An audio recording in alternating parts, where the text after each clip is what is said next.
Hi there, it's Marie, and this is real life on the homestead. Yep, the garden is looking pretty sad and done. I'm just going to show you how we're getting our bed ready for the garlic. I love how my chickens and ducks know that I'm going into the garden, so that means I might come out with treats for them. They're so friggin' smart. Our broccoli's still thriving, so I'm gonna leave those leaves on because there are many recipes I can use with the broccoli leaves. But as you can see, the squash, the basil, the pumpkins, the peppers, they're all gone. Winter is here. It's such a beautiful day, but we know that the end of the growing season has happened. My kale is still doing phenomenal, but you know, kale does really good in cold weather. So I leave it out here and pick it as we use it. Leave it out right till the end. And I have some cabbage that I could still use. But everything else, done. Taking my tomato cages down. This was one of my tomato beds. Just leaving everything here for composting. I like to repurpose everything, and using the stalks and the plants from this year as compost for next year is a smart thing. This was one of my tomato beds last year. Next year, this will be where our garlic grows. So I have gone through and pulled out the weeds. I love how the way my shadow ends up in the frame. But cleaned everything up as much as I could. It's okay to leave some stuff behind. That's good compost. I will plant the garlic in here, and after I've planted it, I will place some straw over it for the winter. But this is it, guys. The garden is done for the season. Well, yesterday I showed you us getting the garden bed ready, and we had moved in all the plants because we were expecting it to get a little colder because it was freezing last night.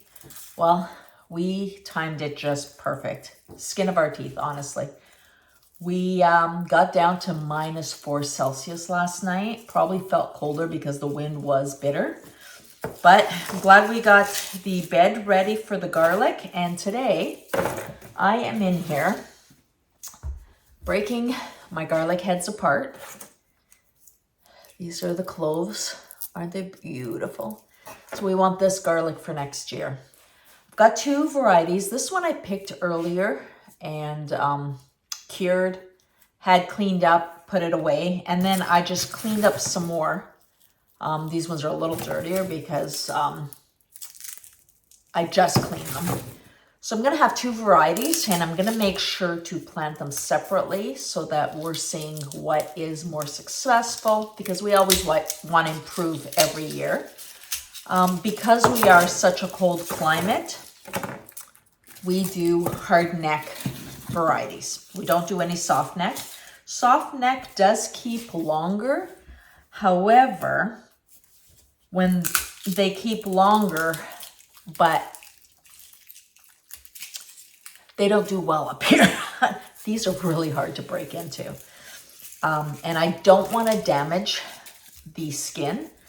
Now, they say if you break the skin, it's not good for planting. Yeah, that's kind of true, but I've also planted some without, and they did fine. But I tried very hard not to get my fingernails into it, and then leave some of the skin on. See that? Now, when I get these smaller cloves, this is all relative. Small clove, small head will grow. So I try to be selective of larger cloves. Like, look at this. This will turn into a really large head of garlic next year. And the way it works is I'm putting this in the ground now in the fall. And there's a process where it freezes and then it splits off and makes a head for next year. Forget what it's called. I'm not, you know what, I'm not going to be fancy with remembering the words. If I can look it up, I'll actually just put a little text line. But this here will be a beautiful head of garlic next year. If I wait and plant them in the spring, it doesn't go through that process and the garlic heads are a lot smaller. So we always do them in the fall. But if I come across these smaller ones, I'm just gonna put them aside and use them as our eating garlic now. And it takes a while to get through them. Now I'm gonna just put this down a little bit so you can see. I have found that breaking into the hardneck, the easiest way is to just like push the stalk, and that way I can break in a little bit easier. And like I said, I don't want to get my fingernails into it, so I'm very careful on getting in. This is not an easy process if you've got good quality fresh garlic, which I do. Oh my goodness. There we go. It's a little smaller, so I'll keep that.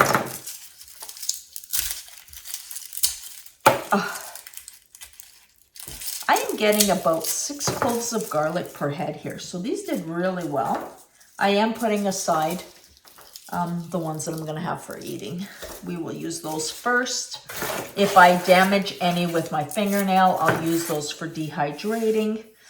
I'm also doing some garlic infused honey, so I'll use some for that.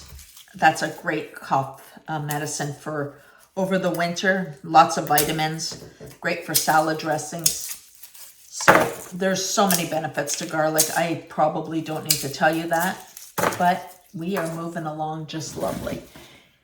Now, this here, this is basically where the scapes come out from.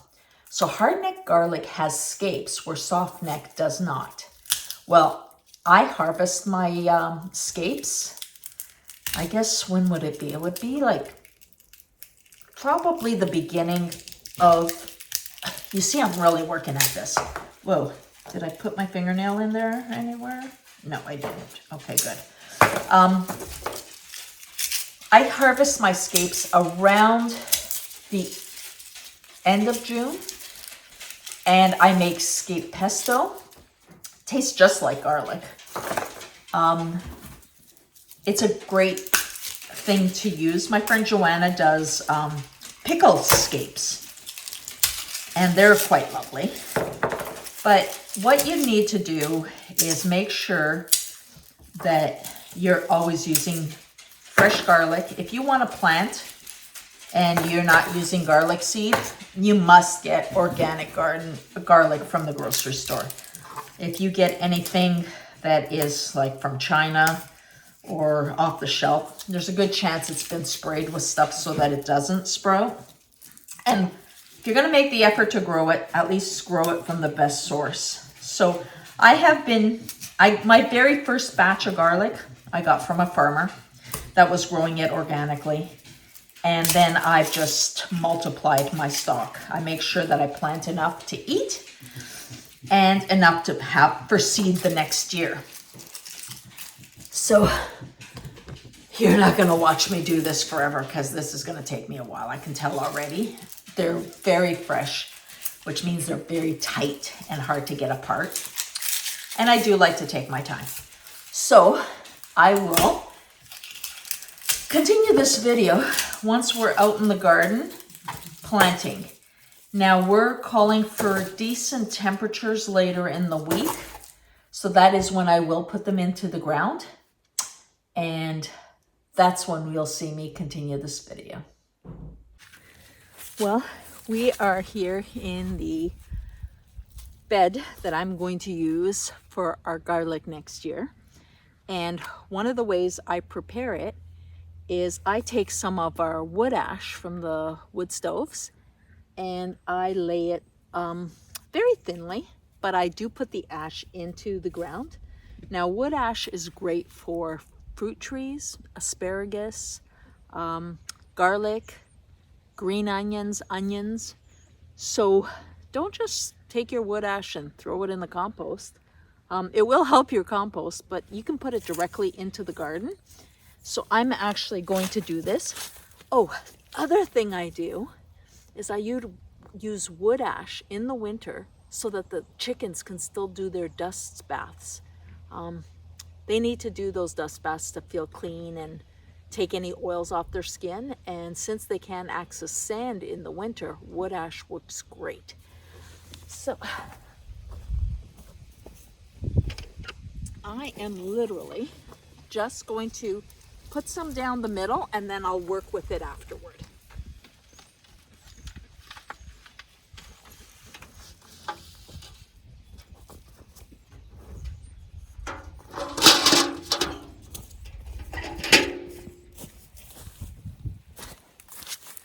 Now, that was dual purpose.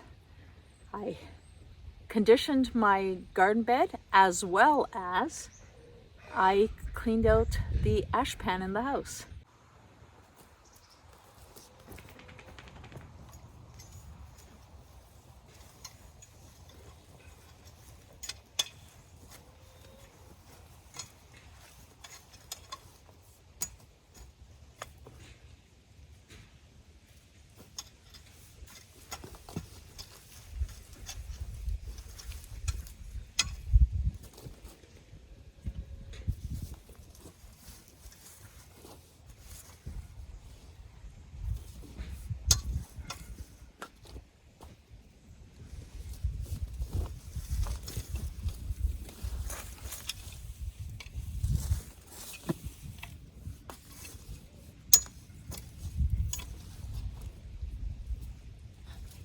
As you can see, I am pulling out any weeds that were hidden in there and any of the old tomatoes that we don't want. They'll come up as volunteer tomatoes next year and I'll have to pull them out. The less I have to do next year, the better. But I do see lots of worms, which is a really good thing.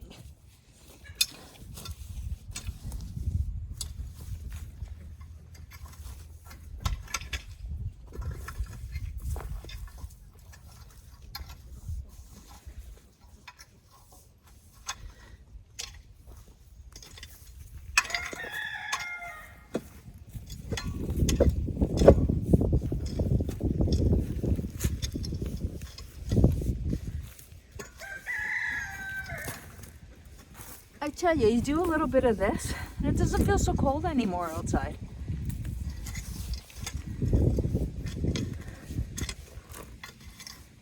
I think I'd like to add some leaves to mulch in here before I put the garlic in. So I think I'm going to go out and get the trailer, get some of the leaves so that they can compost in over the winter.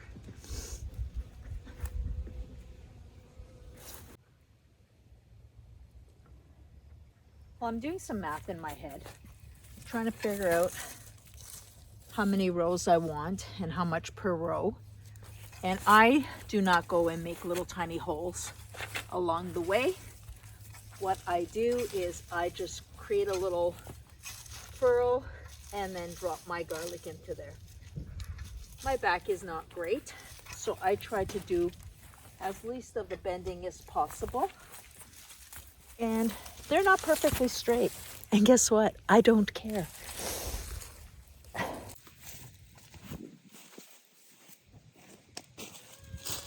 Well, if at halfway through the row, I'm at 15, I should be able to do 30, no problem.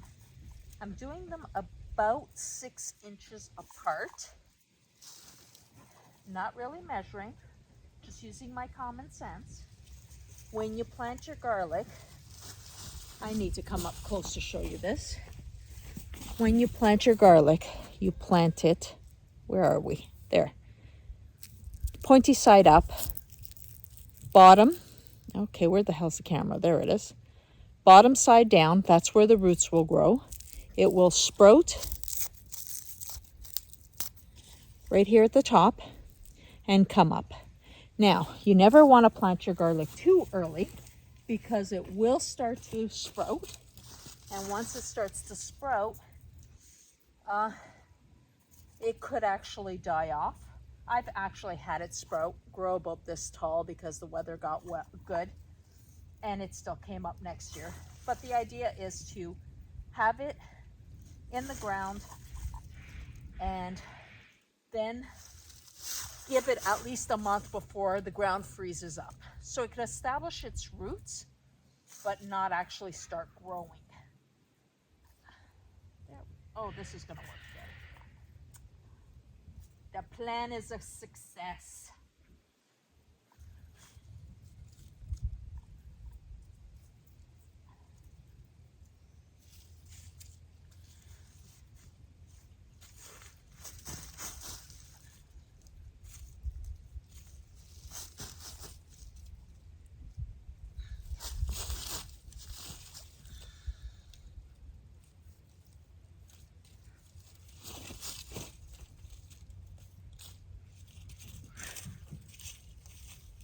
First row done.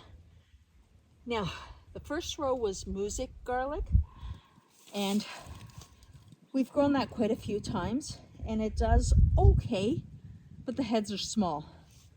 So this variety here, I gotta tell you, I'm not even sure what the variety name is, but I got it from a local farmer. I'm very, very pleased with it. We get these cloves that are, look at these. They're beautiful. So I like this. We're gonna do a lot more of these, and I'm just gonna keep working here, and you can watch along.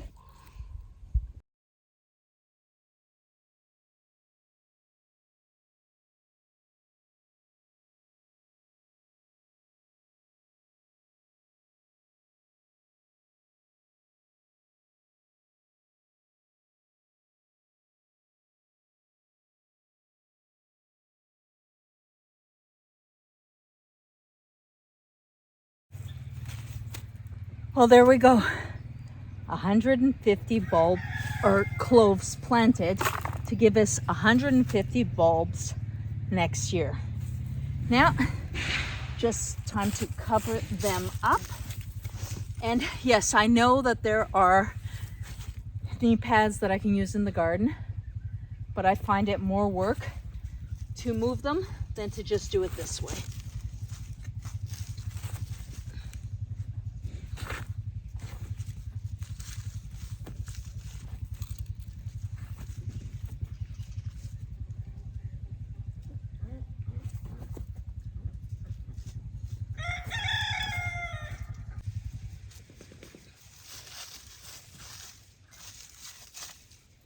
Awesome. Okay, now it's time to get some leaves on here, and then I will go get some straw.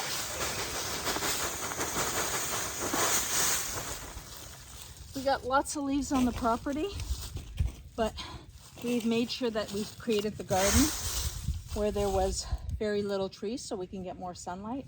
So I have to cart these in. I use the feed bags, which works just great. I had started to put them in earlier and realized now I need to get the garlic in first. So let's move these back in.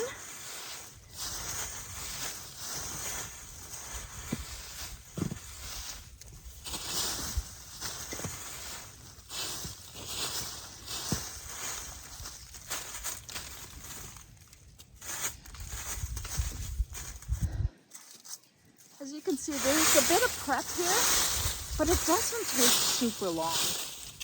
So again, let's not overcomplicate things. Just a matter of planning, a little bit of work, but the benefits of having your own fresh garlic that you know have not been sprayed with anything, do not come from across the planet.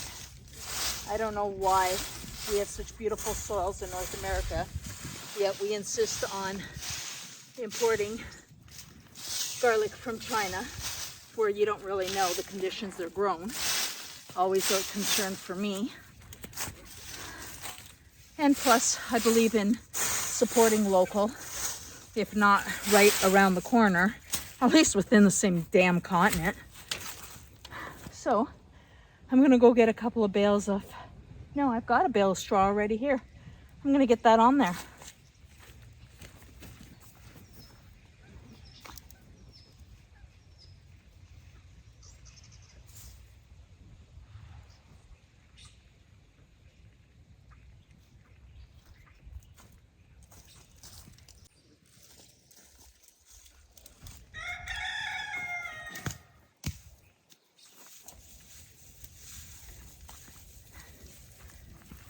this could not be easier, seriously. You break up your straw bales and it creates insulation, but it also decomposes really nicely. Now, need to clarify something that I had to learn for myself. I got stuff all over my hat. Straw and hay are not the same. I knew that they weren't the same. However, people interchange them all the time in wording, and it's not correct. Straw has an insulating property. Hay does not. Hay is great feed. Straw has no nutritional value. The other thing is hay, because it is grass that's cut down and wrapped up, it has a lot of seeds. So if you use hay to do this, you're gonna get a lot of weeds in your garden. So what you want is straw. Dried up wheat, oat straw, doesn't matter, but you need straw. The other thing is straw. It's hard to show you on a camera, but I will try. Oh, I think you can see it. Straw has that little tube. It's almost like a straw, like a drinking straw.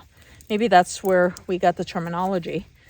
But that little hole is air. That's what creates the insulating factor. And I will be taking over to my chicken coop and show you how I insulate the coop for the winter using straw. But over the garden bed, this will, number one, create insulation, which is what we need. Number two, will decompose into amazing compost matter, which is what we want. So I'm now putting the straw over the leaves. This will stay for the winter. Next year, we'll see a beautiful batch of garlic coming up.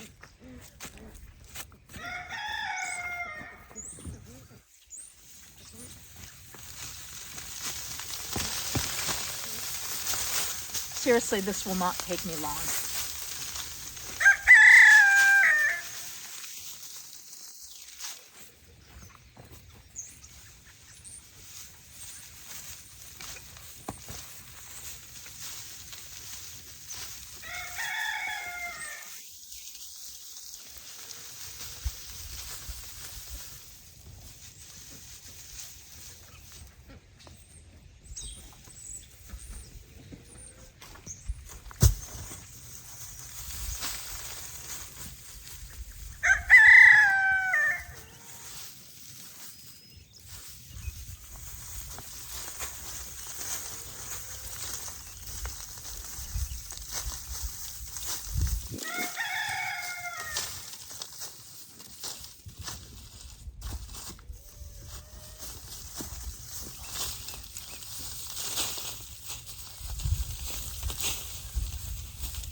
So that, a little bit of effort, nothing ridiculous, has gotten us to our garlic bed that is doing pretty good. Hope you can see it. Now, those who've been on our channel for a little while know that I am completely about repurposing and zero waste. And when I started doing this garden, because I was starting from scratch, like I said, this was a beautiful lawn, great golf course, but not a garden. So when we started building up with nutrition, we needed a lot of straw. And I went shopping around and straw was not cheap. And what I found is you go and it varied from like $4 a bale to $12 a bale. And I needed a lot of bales between keeping the animals warm at winter during the winter and building up the garden, I wanted to be smart about it. So I did a little bit of research and found out that there's a lot of outdoor ice rinks that use straw as their barriers. They go around, you know, protection. Guess just their boards. Their boards were actually bales of straw. They want to get rid of them in the spring. So if you reach out to them, you can get them literally for next to nothing. I think I went out and got them for $2 a bale. It's great savings. I'm not feeding animals with this. I want it to decompose. I want it to basically build my garden. If it's going to rot in my garden instead of in a waste. So this worked really well. So here we are, our garden bed with our garlic. If you want to continue watching us get ready for winter, please like, subscribe, get notified of the next event. Next thing I'm going to do is go get the chicken coop ready. And if you want to see how I planned that, stay tuned.